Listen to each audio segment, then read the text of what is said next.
Hi friends, మీరు కనుక మన ఛానల్ని ఫస్ట్ టైం చూస్తున్నట్లయితే కనుక మన ఛానల్ని సబ్స్క్రైబ్ చేసుకోండి. అంతేకాదు పక్కన ఉన్న బెల్ ఐకాన్ కూడా యాక్టివేట్ చేసుకోండి.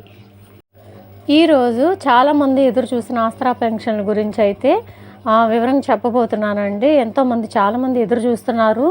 కొత్త ఆసరా పెన్షన్స్ ఎప్పుడు విడుదల చేస్తారు, ఆల్రెడీ అప్లై చేసుకున్న వారికి ఎప్పుడు ఇస్తారని చెప్పని చాలామంది కామెంట్ చేస్తున్నారండి. దానికి సమాధానంగా ఈ నెల 28వ తారీఖు అయితే కంపల్సరీగా ఆల్రెడీ ఇంతకుముందు ఎవరైతే అప్లై చేసుకున్నారో, అప్లికేషన్ ఎవరైతే ఆసరా పెన్షన్స్ పెట్టుకున్నారో వాళ్ళకి మళ్ళా కొత్తగా ఇంకా ఎవరైతే అప్లై చేసుకోలేదో వాళ్ళు కొత్తగా అప్లై చేసుకోవడానికి కూడా అప్లికేషన్లు అయితే రిలీజ్ చేయబోతున్నారండి.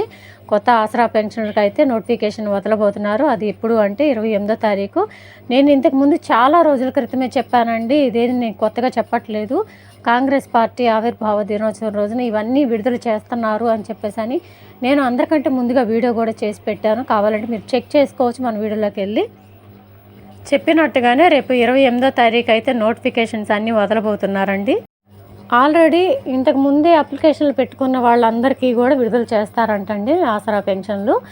ప్లస్ మళ్ళీ కొత్తగా ఎవరైనా అప్లై చేసుకోవాలనుకున్న వాళ్ళకి కూడా కొత్త వాళ్ళకి కూడా నోటిఫికేషన్స్ అన్నీ వదలబోతున్నారు. ఇవన్నీ కూడా 28వ తారీఖు అయితే విడుదల చేయబోతున్నారండి. మీరైతే రెడీగా ఉండండి ఆసరా పెన్షన్స్కి అయితే అప్లై చేసుకోవడానికైతే. ఇవన్నీ కూడా మీరు ఎక్కడికి వెళ్ళి అప్లై చేసుకోవాల్సిన అవసరం లేదు, టెన్షన్ పడాల్సిన అవసరం లేదండి. మీ ఏరియాలోనే గ్రామ సభల్లాగా నిర్వహిస్తారు. కొంతమంది అధికారులను అయితే నియమించి కొన్ని ఏరియాలకి మీ దగ్గరకే వచ్చి అప్లికేషన్లు అయితే తీసుకోబోతున్నారండి. ఎవరు ఏం టెన్షన్ పడదు. మీరు కావాల్సిన డాక్యుమెంట్స్ మాత్రమే మీరు రెడీగా పెట్టుకోండి. అంతేగాని మీరు ఎక్కడికి వెళ్ళి అప్లై చేసుకోవాల్సిన అవసరం లేదు, ఏం టెన్షన్ పడాల్సిన అవసరం లేదు. ప్లస్ కొత్త రేషన్ కార్డులకి ఎవరైతే అప్లై చేసుకోవాలనుకుంటున్నారో వాళ్ళు కూడా రెడీగా ఉండండి. నోటిఫికేషన్ అయితే ఆ రోజే వదలబోతున్నారు 28వ తారీఖు. ఇంతకుముందు అప్లికేషన్లు ఎవరైతే యాడ్ చేయించుకోవాలి, మీరు రేషన్ కార్డుల నుంచి ఒక మనిషిని తీసేపించాలన్నా యాడ్ చేయించాలన్నా కూడా అప్లై చేసుకున్న వాళ్ళందరికీ కూడా మళ్ళీ ఆ రోజే ఇస్తారండి. ఇదండి ఈరోజు వీడియో నచ్చినట్టయితే మీ ఫ్రెండ్స్కి ఫ్యామిలీ మెంబర్స్ కూడా షేర్ చేయండి. వీడియో నచ్చినట్టయితే ఒక చిన్న లైక్ అయితే ఇవ్వండి. మీరు ఇచ్చే లైక్ వల్ల మాకు చాలా ఎంకరేజ్మెంట్ అండ్ సపోర్టివ్గా ఉంటుందండి.